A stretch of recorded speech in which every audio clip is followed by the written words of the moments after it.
आजकल लोग मोबाइल में इतना ज्यादा बिजी रहने लगे हैं कि वो अपने आप को सिर्फ मोबाइल से ही कनेक्ट कर कर रखना चाहते हैं।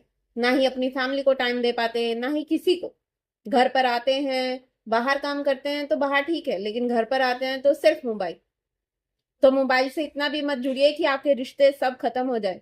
तो इसी के ऊपर एक बहुत इंटरेस्टिंग स्टोरी लेकर आई हूँ। प्लीज पूरी वीडियो को ध्यान से सुनिएगा। छोटी सी कहानी है। मैं अलीशा आप सबका स्वागत करती हूँ स्पीक यूनिवर्सल पर। आज की कहानी में क्या होता है कि स्कूल में एक टीचर अपनी क्लास में जाती है और वहां पर बच्चों को एक नया टॉपिक देती है।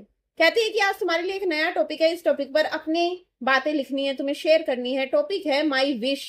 अपनी इच्छाएं बताओ, अपनी विश बताओ कि तुम क्या करना चाहते हो, क्या बनना चाहते हो। सारे बच्चे बहुत ज्यादा एक्साइटेड होते हैं। सारे बच्चे अपनी कॉपियों पर लिखना स्टार्ट कर देते हैं। तो जैसे ही लेक्चर खत्म होता है तो टीचर सबकी कॉपियां लेती हैं और अपने घर ले आती हैं।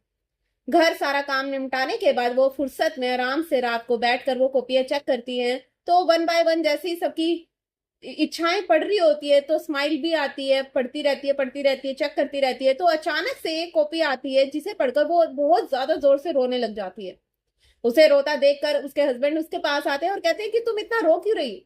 तो वो कहती है कि आज स्कूल में मैंने एक टॉपिक दिया था बच्चों को और बच्चों ने बहुत अच्छे से इस पर काम किया है, तो एक बच्चे की किताब पढ़कर मुझे रोना आ गया। वो कहते हैं ऐसा क्या लिखा है इसमें। उसमें लिखा था कि मैं एक मोबाइल बनना चाहता हूँ, क्योंकि मैं जब भी घर पर जाता हूँ तो मेरे दादा दादी पापा मम्मी सिर्फ फोन में ही लगे रहते हैं, कोई मुझे टाइम ही नहीं देता, इसलिए मैं एक मोबाइल बनना चाहता हूँ। तो ये सुनकर वो और भी ज्यादा रोने लग जाती है। तो उसके हस्बैंड कहते हैं इसमें इतना रोने वाली क्या बात है, शायद उसकी फैमिली उसे टाइम नहीं देती, उसने तभी ये सब लिखा है। तो वो बोलती है कि ये बच्चा और कोई नहीं, ये बच्चा हमारा ही बच्चा है, ये हमारे ही बेटे की नोटबुक है। और आज मैंने उसकी क्लास में ये टॉपिक दिया था, मैं जानना चाहती थी कि वो इतना अपसेट क्यों रहता है, क्या है उसके मन में। तो आज मुझे उसकी ये बात समझ में आई कि वो क्यों इतना परेशान रहता है। कहानी बहुत ज्यादा छोटी सी है लेकिन इसका मतलब बहुत बड़ा है कि अक्सर लोग क्या करते हैं, जाने अनजाने में ऐसी छोटी छोटी बातें, ऐसी छोटी छोटी गलतियां कर बैठते हैं जो सामने वाले को बहुत ज्यादा इफेक्ट करती हैं। अब उस बच्चे को ही ले लीजिए। घर में इतने मेंबर होने के बाद भी कोई भी उससे बात करने वाला मेंबर नहीं था, क्योंकि आज के टाइम में हर कोई फोन में बिजी रहता है।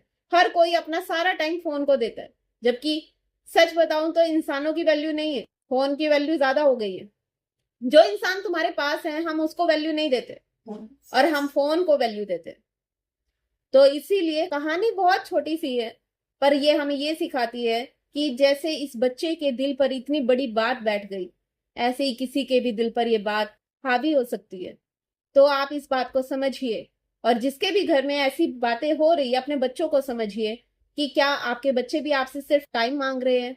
शायद वो आपसे सच में ही टाइम मांग रहे हैं और उन्हें अच्छे से अपना टाइम दीजिए।